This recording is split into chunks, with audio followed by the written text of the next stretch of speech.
Anak-anak, hari ini kita akan mempelajari tentang koordinat kartesius. Di antara kalian mungkin ada yang sudah tahu dan sebagian mungkin belum tahu apa itu koordinat kartesius. Nah, hari ini kita akan mempelajari bersama-sama.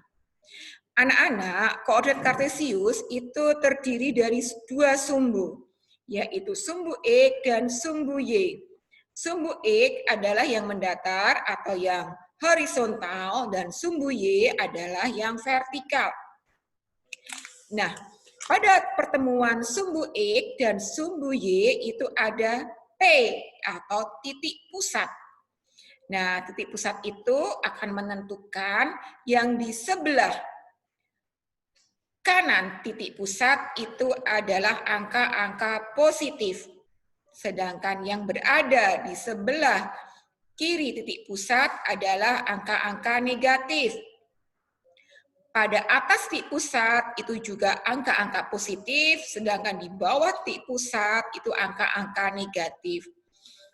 Sebagian kalian pasti akan bertanya-tanya, untuk apa sih kita mempelajari koordinat kartesius? Nah, koordinat kartesius dipakai untuk menentukan titik-titik yang ada, yaitu titik-titik koordinat.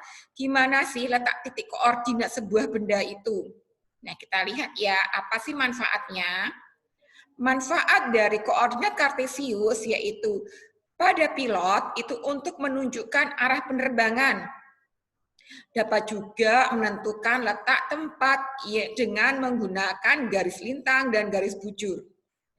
Dapat juga untuk membaca peta. Tati akan perlihatkan gambar-gambarnya. Ini adalah gambar suatu peta atau gambar tempat yang ada di sebuah peta. Nah, di dunia ini ada bujur timur yaitu yang horizontal dan ada lintang yang itu yang vertikal. Di sini nanti sebenarnya ada bujur timur dan bujur barat ya, tapi misalnya hanya memberikan penggalanya saja. Nah, oke. Di sini kita bisa menentukan letak kota Kendal. Nah, letak Kendal itu di mana ya? Kita bisa melihat letak dari garis bujur dan garis lintangnya. Kemudian untuk penerbangan, pilot-pilot itu menggunakan radar. Radar ini juga menggunakan manfaat dari koordinat kartesius atau titik koordinat. Nah, di sini titik-titik koordinat ini bisa untuk menentukan di mana sih dia nanti bisa akan mendarat dan untuk menjaga agar pesawat satu dan pesawat yang lainnya tidak bertabrakan. Oke, jadi mereka juga tahu posisi mereka sekarang ada di mana. Karena kalau di angkasa atau di udara itu nggak tahu kita di mana letaknya kalau tidak menggunakan titik-titik koordinat seperti ini. Oke, selanjutnya yang mau kita pelajari yaitu kita akan menentukan letak sebuah titik. Contoh adalah titik H. Titik H ini di mana ya? Kita sepakat dan disepakati oleh semua orang di dunia ini bahwa untuk menentukan titik H, kita menyebutkan dulu angka yang ada di sumbu X atau yang horizontal.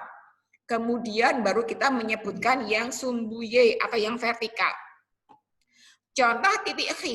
Titik H ini kita sebutkan dulu angka yang ada di sumbu X. Nah, titik H ada di negatif 5. Sedangkan sumbu Y-nya dia ada di 5. Maka bisa kita tuliskan bahwa H adalah negatif 5, 5.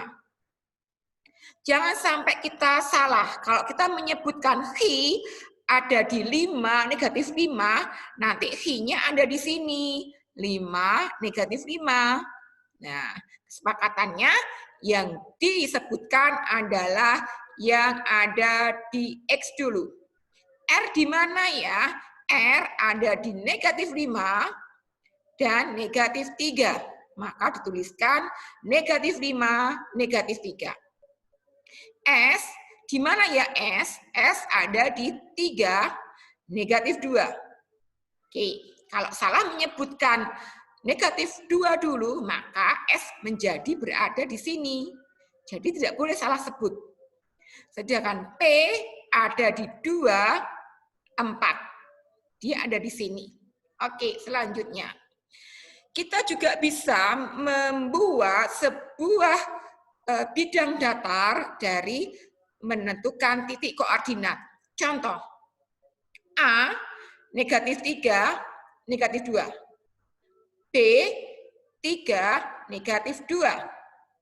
C, 1, 2. Dan D terletak di negatif 1, 2. Maka kalau kita disuruh membuat bangun datar, kita harus menghubungkan garis-garis itu sesuai urutan hurufnya. A harus ke B. Tidak boleh A ke C. Karena itu tidak urut hurufnya. Jadi A ke B. B ke C. C ke D. Selanjutnya D kembali ke A. Maka dari titik koordinat ini kita peroleh bangun datar trapesium sama kaki. Selanjutnya kita akan lihat, loh Miss gimana ya kalau nggak ada angka-angkanya? Kalau tidak ada angkanya berarti satu kolom ini atau satu kotak ini adalah satu angka. Jadi S ada di negatif 3, negatif 2. Dan R ada di 2, negatif 2. Chi ada di 5 dan 2. Sedangkan P ada di negatif 3 dan 2. Nah, untuk itu kita harus menggabungkan titik-titik itu sesuai dengan urutan-urutannya. Mudah kan?